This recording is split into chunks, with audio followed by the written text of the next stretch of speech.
Mayın 2-si Bakı. Milli Məclisin qapalı iclası keçirilir. Millət vəkili Cümşüd Milliyev bəyan edir ki, Şuşanın işğal ediləcəyi tarix ona məlumdur. Aprel ayının 28-də Səddam Hüseynin 55 yaşı olurdu. Mən orada iştirak eləməyə dəvət almışdım, xüsusi dəvət.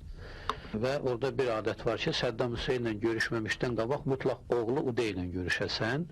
Onun bütün işlərini o yönəldirdi. Çünki böyük oğlu müharibədə həlak olmuşdu. Və biz Udey ilə görüşən vaxtı Udey nahar verdi. Və bu naharda Tələbani, bir də Bərzani, biri Kürd Fəhlə Partiyasıdır, biri də Kürd İşçi Partiyasının sədridir. Orada söhbət əsnasında bunlar danışırlar ərəbcə, hərdən bir tərcüməçi bəzi şeyləri mənə deyirdi, amma içədə heç bir söz demədi bu mənə. Artıq səhər biz Səddamla görüşəcəkdik.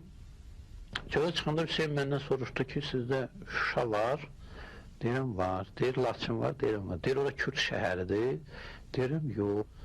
O mənə dedi ki, bəs artıq sizdən Azərbaycandan olublar, 3 nəfər danışığa gedib və bu danışıq əsasında da Kürdistan dövləti yaradılmalıdır və ona görə də 9 maya qədər Şuşa veriləcək və ondan bir həftə sonra Laçın veriləcək.